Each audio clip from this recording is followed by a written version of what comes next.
has the best finisher currently in WWE? Well, that's exactly what we're going to get into in this video. Me and Dillon chose the top 5 finishing maneuvers in WWE currently.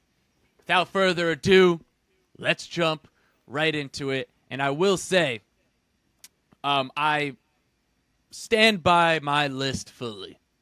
I think it may surprise some people, potentially some hot takes in here for my top 5. But I fully stand by these, and these are ones that we probably have talked about before on the podcast or in a totally. I got I really thought about my 5, and this is we haven't done a list like this in a while, so there's a chance my 5 may be completely different than what it was before. Just somewhere I've gone. I really sat and tried to think about this list. I got 5 honorable mentions that I'm just gonna run through really quick. Okay. Because I wrote down 10. I just wrote down a bunch of finishers that I liked and then just started eliminating ones. If that makes sense. All right. Makes sense. So, the honorable mentions I have are Seth Rollins' curb stomp. I love Seth Rollins' curb stomp. Second honorable mention, Crossroads. I think the Crossroads is sick. A lot of people hate on it. I think they're fucked. I think that's a sick move. 3, Braun Breaker. Third honorable mention is Braun Breaker's spear. Maybe a lot of people think I probably should have put this on the list. Maybe some people think shouldn't even have been an honorable mention. That dude knows how to hit a spear. The next, I got the Stunner. Kevin Owens currently uses the Stunner, obviously most famously used by Stone Cold Steve Austin, but could not go without getting the Stunner a little bit of a mention. And then my last honorable mention, which was kind of a little bit difficult for me to not put on this top 5 list because I really, really, really love it, and that is Tiff Stratton's prettiest moonsault ever. Tiffany Stratton is an absolute beast, and that truly is the prettiest moonsault ever. So I had to give that an honorable mention. So I'll get into my number 5 right now, unless you have some honorable mentions. I do not. Most of the ones that I was kind of debating between are ones that you've mentioned already. Yeah. So those are kind of, some of those didn't make my list. But yeah, hit us with your number 5. Number 5. So I don't know how you feel about it. I don't know how the people feel about it. But I'm a sucker for this move. And I honestly think it is the best striking finisher in all of wrestling. That's the Kinshasa by Shinsuke Nakamura. Okay. Over the years, I love it, but over the years, it just really hit me how much that move is truly devastating to me. And if it was somebody else hitting it, it probably wouldn't be nearly as good because Shinsuke is the king of strong style after all. But yeah, I'm a sucker for a great striking finisher, and the Kinshasa is my favorite one.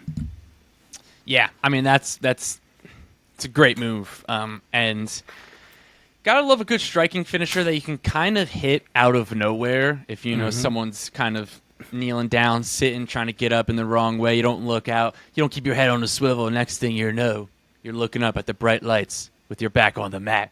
Great move. Shinsuke Nakamura is a great wrestler, obviously. So for my number 5, this is a move that could rustle some feathers. I don't think this move gets nearly enough credit for how great it is. That is Liv Morgan's Oblivion. You're definitely about to ruffle some feathers. I stand by the hate Oblivion. That move. I love it. Dude, so this is my thing. I really like the Oblivion as well. It's just so when it's hit good, it looks so good. But when it's not hit good, it could look like, what the fuck was that? That's fair. I think that's my big thing with it, is that it's when it doesn't look good, it looks really what the fuck. But I love when it's hit well. It's done. I like the way it looks. Yeah, if you want to give a little bit of.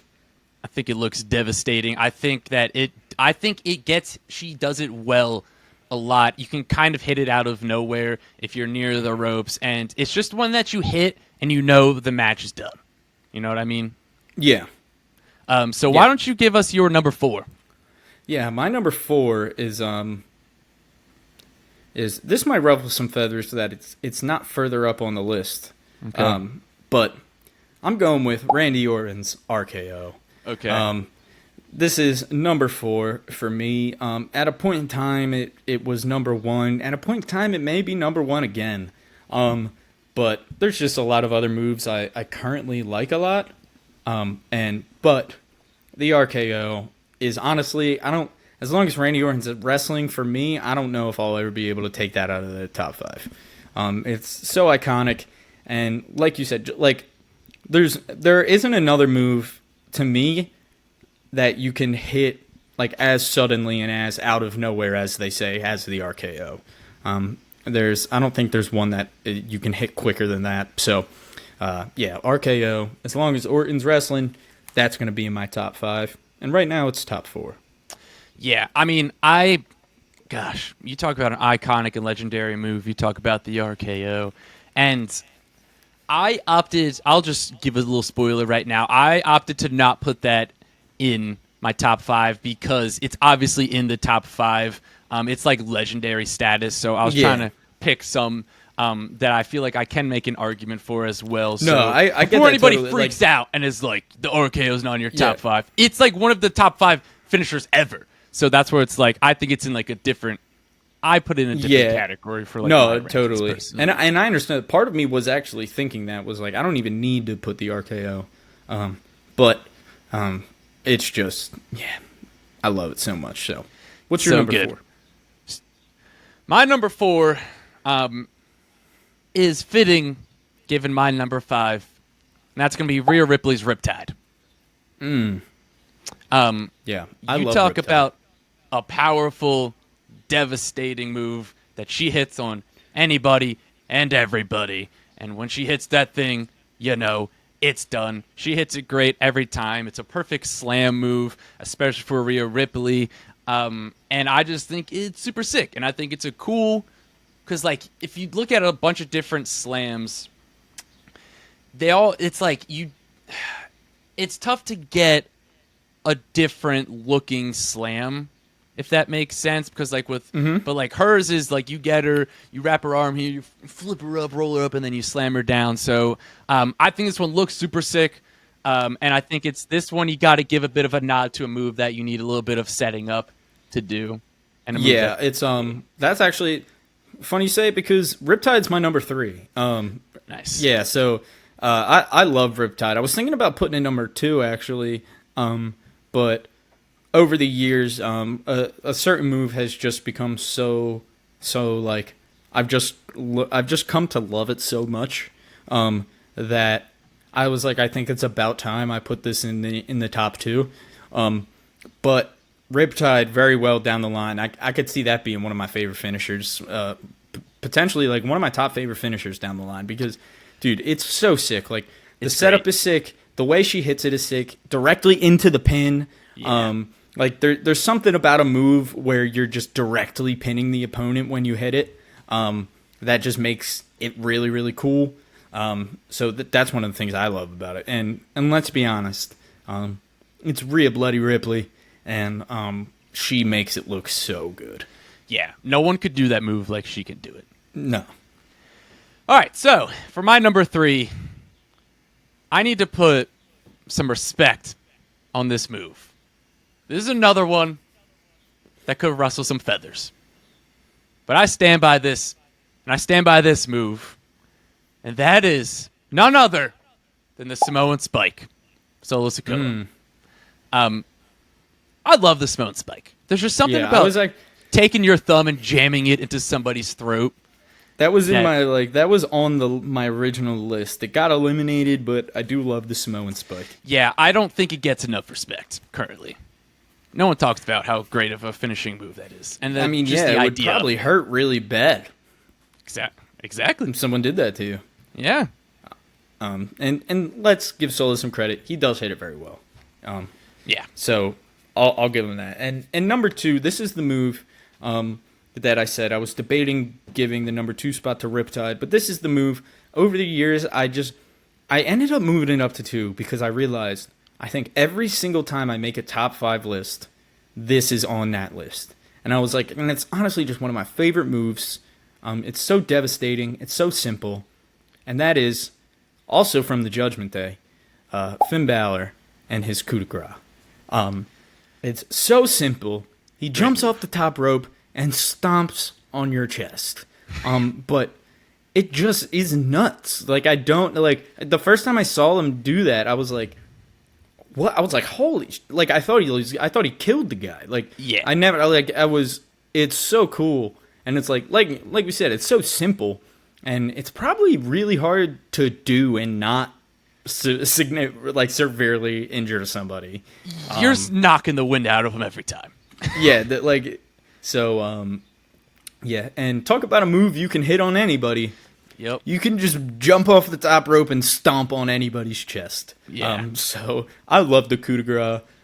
It's become one of my favorite moves over the years, and I'm happy to finally have it up in that 2 spot. Feels good. Yeah, that one was one that I forgot to mention earlier, but that was on my honorable mentions.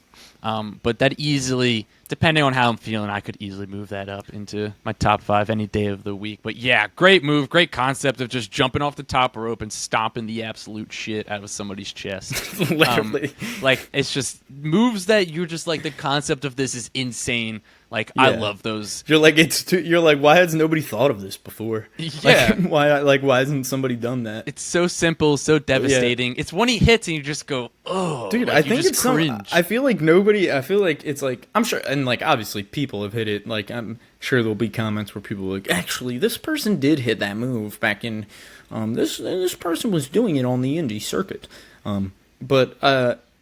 Yeah, it's just like, it's never been a move we really saw in WWE, especially like that. And to me, I feel like that's a move that you gotta have so much confidence in yourself that you're not about to significantly hurt somebody. But yeah, what's your number 2, Mark? All right, my number 2 is one that you mentioned earlier, and maybe this is because he just hit a nasty one on the poor security guard. Maybe it's because we got to watch him finish the story live. But that's going to be the Crossroads. Yeah. Number 2. I love this move. This is a move that's definitely has grown on me since over the past year or so. It's one that seems like people know. It seems like people finally know how to take it. Yeah. That's a big sense. part of it too. Like, people are kind of like, oh, if we kind of do this, like, it makes it look like super gnarly. But I think that it's one. Again, a bit of a setup. I like ones where it's like there is a bit of setup, and you're like, I'm about to hit it. You just kind of stand there and you scream out loud, and everyone knows that it's done. And then he hits it. He's starting to hit him like 3 in a row against tougher opponents. Again, he hits that. You know the match is done. Great move. He can hit it on anybody. So I got the Crossroads at number 2. Dillon, talk me through your number 1, because we potentially have the same number 1. Let's just say it, Mark. It's the end of days. End of days, obviously. It's the end of days. The end of days is the best finishing move in all of wrestling. It's not even up for debate. It's not up for debate. That was the only thing I knew for sure when we came up with. That was number 1 video. right off the bat. Like, well, end of days is 1.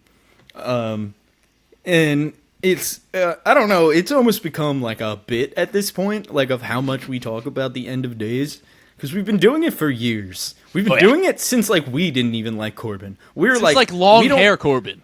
Yeah, we were like, we don't like this guy, but his finisher is really cool. And now we love Corbin. Oh yeah. And because we're mature and we understand. And we've Fully grown mature. to love Corbin over the years. We got back on the Corbin train long before a lot of people did. Trust me.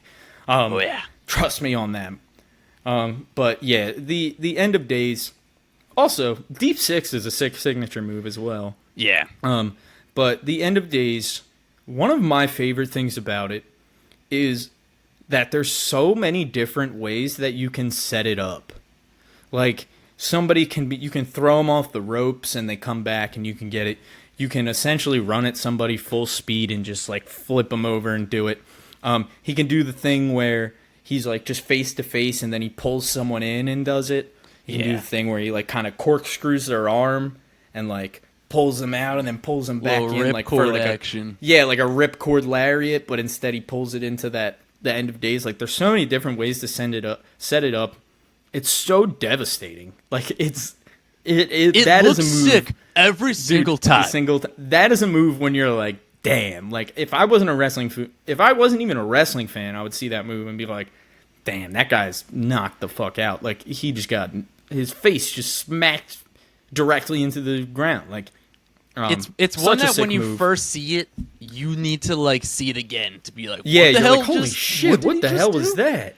Because you're like, whoop whoop whoop. And then he's learned to hit it so good over the years. So smooth. And it's been one of the most protected finishers over the years. Like, who kicked out of it? Drew? Potentially. Somebody kicked out of it recently, it at Mania. but I can't remember off the top of my head. Which was like the first time somebody kicked out of it, but it might have got. It's one of the more protected finishers. It's only been kicked out of a couple of times, if more than one. It might be like 2 or 3. He hit a span where no one kicked out of it for 2 years. I know. Yeah, I know that. Well, for a long time, like it was the first like 6 or 7 years of his career. I'm pretty sure nobody kicked out of it. Like it was like his one thing. I remember watching an interview where Corbin said like the one piece of advice he took from like somebody. He was like, I think it was the Undertaker. I was gonna say Taker. But that I didn't know if I was right. But Taker, that Taker apparently said, "Protect your finish," and he was like, he took that to heart, and good thing because it's become one of the more, honestly, and we're not the only people saying it. And now starting to get stirred up a little bit. It is people a lot starting of people to realize. A lot of people realize how awesome the End of Days is and how awesome Baron Corbin is. So that's going to complete our top 5 current finisher list in WWE. That's right. You guys, let us know in the comments your top 5 current WWE finishers. I stand by my list. I know you stand by your list. We had a lot of great ones in there. So again, you guys let us know in the comments your top 5 WWE finishers. With that being said, we'll catch you in the next video.